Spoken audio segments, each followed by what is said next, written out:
आज हम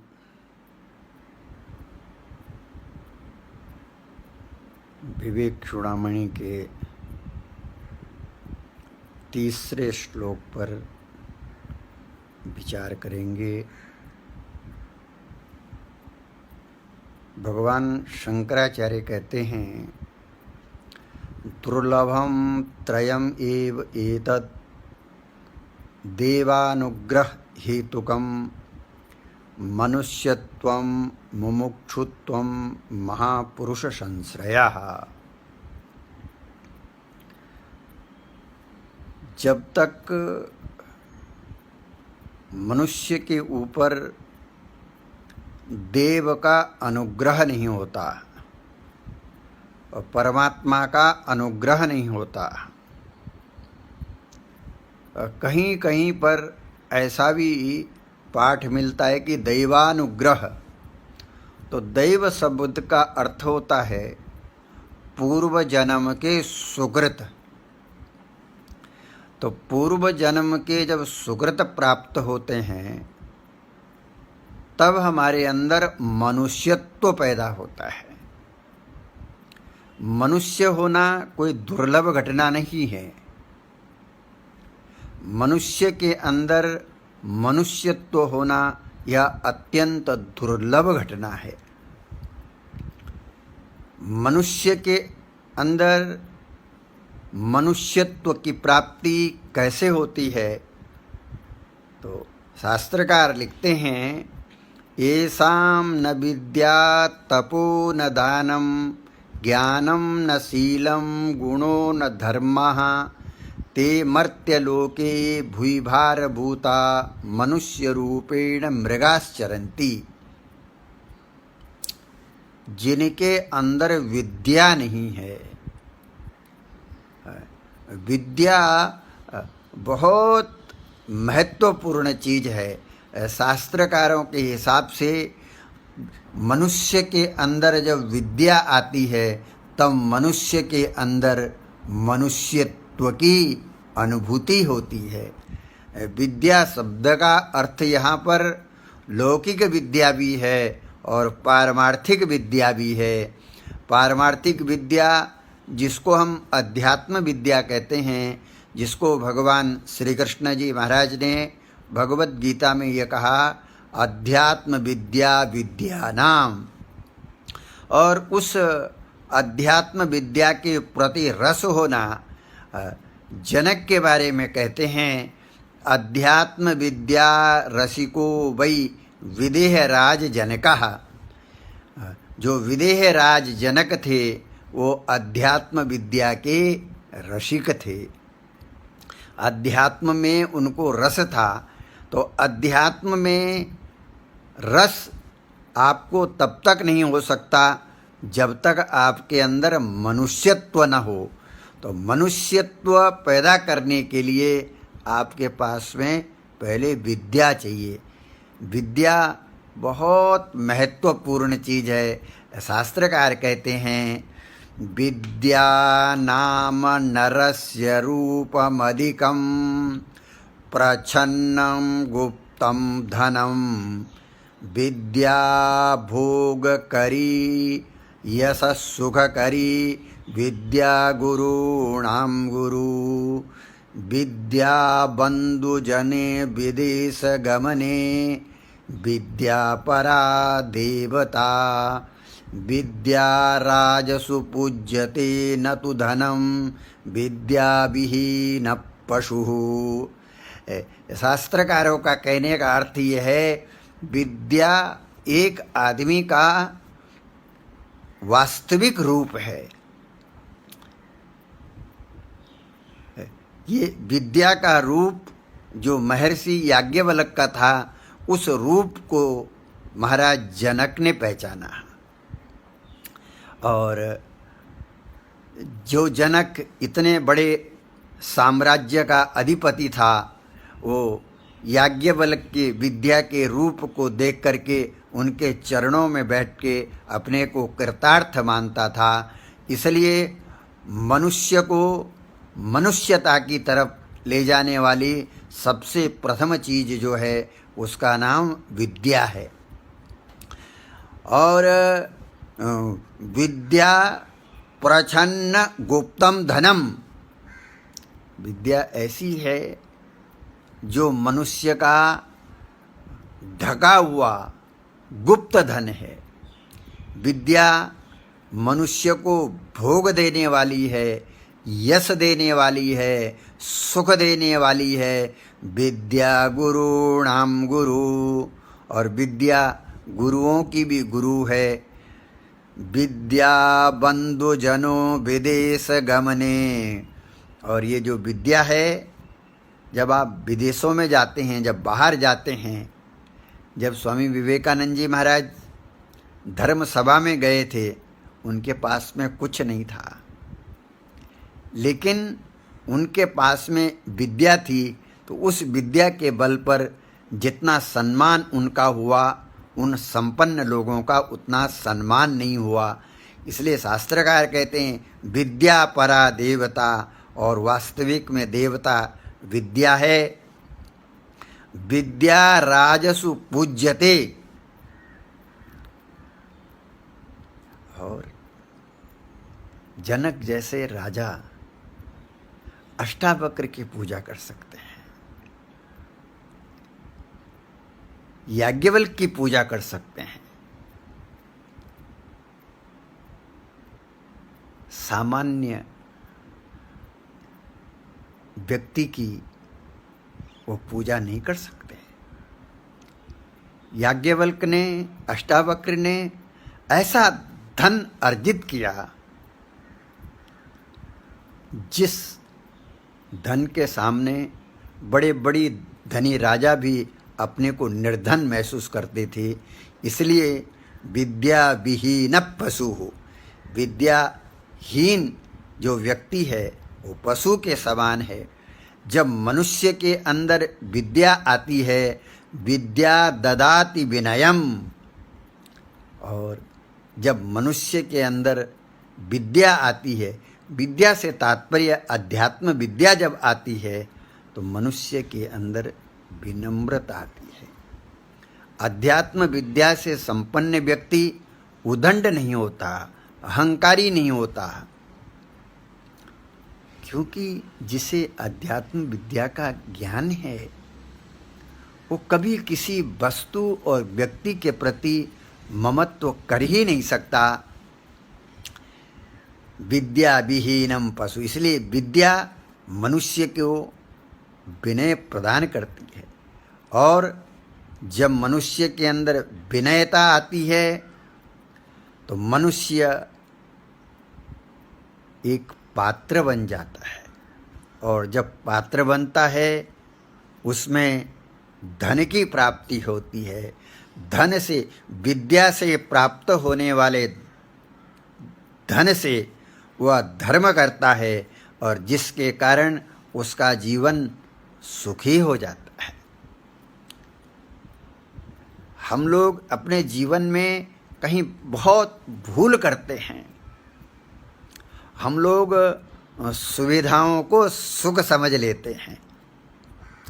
यदि वास्तविक में सुविधाएं सुख होती तो महर्षि याज्ञवल्क्य मैत्रेयी जी के सामने इतना वैभव छोड़ करके और जंगल की तरफ प्रवृत्त नहीं होते। इसलिए सुख एक अलग चीज़ है, सुविधा एक अलग चीज़ है। तो मनुष्य को मनुष्यत्व प्रदान करने वाली जो है वो विद्या है। विद्या है, तप है, दान है, ज्ञान है और शीलता है। ये जब मनुष्य के अंदर आती हैं तब मनुष्य के अंदर मनुष्यत्व की प्राप्ति होती है। और ये मनुष्य की प्राप्ति तब होती है जब आपके ऊपर देव का अनुग्रह हो अथवा जन्म जन्मांतर की आपकी साधना हो, जिसे श्री कृष्ण भगवद गीता में कहते हैं कि तत्र तम बुद्धि संयोगम लभते पौर्वदेहिकम यतते चतो ततो भूय संसिद्धो कुरुनंदनः। उस विद्या की प्राप्ति जब मनुष्य को होती है तब मनुष्य पिछले जन्म में जहाँ साधना छूट जाती है उसके आगे साधना प्रारंभ करता है।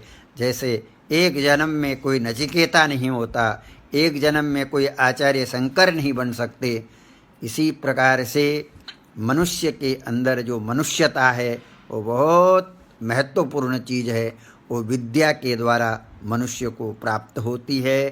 तो भगवान भाष्यकार कह रहे हैं कि मनुष्यत्व दुर्लभ चीज़ है। दूसरी दुर्लभ चीज़ भाष्यकार बता रहे हैं मुमुक्षुत्वम। आप इस शब्द को बहुत गहराई से समझिए। विवेक और वैराग्य होने के बाद ये तीसरा जो साधन बताया वो षड्संपत्ति बताया। कभी कभी मनुष्य विवेक संपन्न होता है और विवेक संपन्न होने पर कभी कभी उसे किसी दुख के कारण, किसी क्लेश के कारण वैराग्य हो जाता है। लेकिन वैराग्य होने पर मनुष्य के जीवन में मुमुक्षुता आ जाए, यह स्वाभाविक नहीं है, यह अत्यंत श्रम साध्य है। वैराग्य होने के बाद भी आपको अपने जीवन में पहले षड संपत्ति का संपादन करना पड़ता है।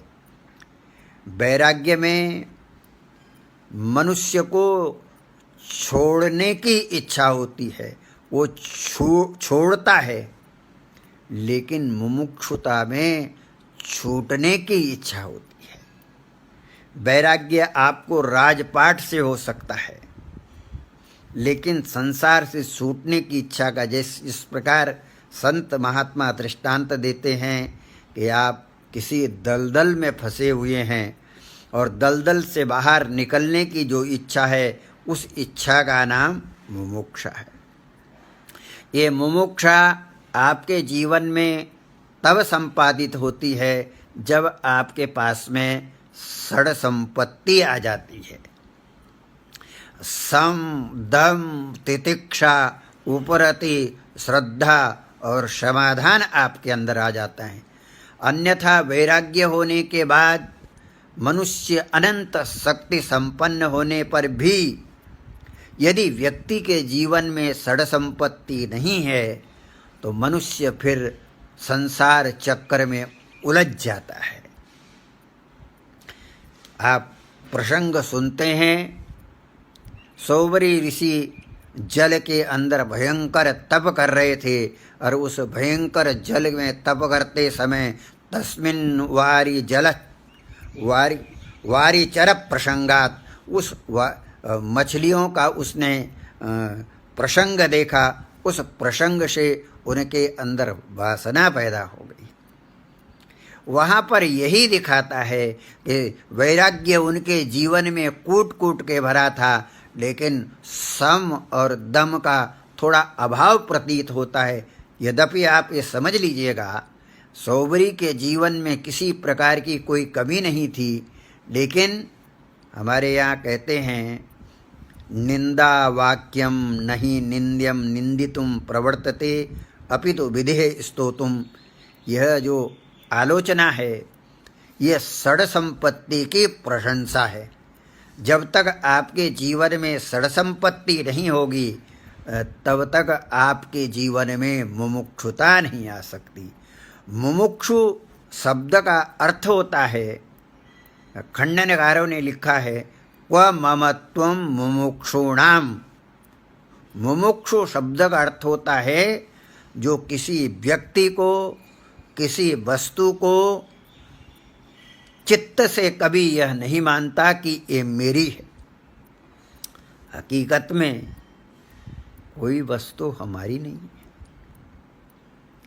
यह हमसे पहले भी थी, तब किसी और की थी, हमारे बाद भी रहेगी, तब किसी और की होगी। खाली बीच में हम इसके साथ में अपनी ममता जोड़ के अपनी दुर्गति कर लेते हैं। अपने विनाश का कारण बन जाते हैं। इसलिए ये मुमुक्षुता, ये जो वासना है, ये ईश्वर के बिना निवृत्त नहीं होती। ईश्वर की कृपा होती है तब आपके अंदर मुमुक्षुता आती है। और मुमुक्षुता का अर्थ होता है किसी वस्तु के प्रति ये भाव न होना कि ये मेरी है। मनुष्य की ममता ही दुर्गति का कारण होती है। एक दृष्टांत मेरे चित्त में आया। एक आदमी की बहुत बड़ी सोने की दुकान थी। उसकी रक्षा करने के लिए उसे एक ईमानदार चौकीदार की आवश्यकता थी। एक व्यक्ति हृष्ट पुष्ट रोज महादेव की पूजा करता था, बिल्वपत्र चढ़ाता था, कमल चढ़ाता था। धीरे धीरे उसके पास में उसकी संपत्ति नष्ट हो गई। वो यही सोचता था कि अब मेरे पास में संपत्ति नहीं है, मैं बिल्वपत्र और कमल कहाँ से प्राप्त करूँगा, कैसे प्राप्त करूँगा। तो इतने में उसको वह सुवर्णकार मिला। उसने कहा मैं तुम्हें 5,000 रुपये महीने का दूंगा और तुम हमारी दुकान की चौकीदारी करो।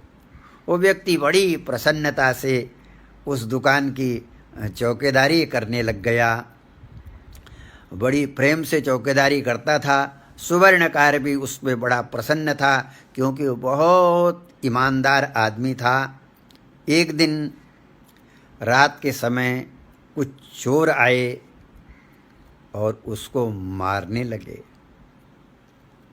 उसने कहा आप मुझे मार रहे हो, मेरी नौकरी छूट जाएगी, तो मैं भगवान की पूजा कैसे करूँगा, भगवान को बिल्वपत्र कैसे चढ़ाऊँगा, भगवान को कमल कैसे चढ़ाऊँगा। लेकिन वो चोर उसको पीटते रहे और उस व्यक्ति की मृत्यु हो गई। यह समाचार जब सेठ को मिला, उस समय वह सेठ भगवान की पूजा कर रहा था और जब उसको सेठ को यह समाचार मिला, वो अत्यंत व्यथित हो गया। सोने की चिंता करते करते करते करते उस व्यक्ति के प्राणों का अंत हो गया। अब सुवर्ण की रक्षा करते हुए जो व्यक्ति मारा गया,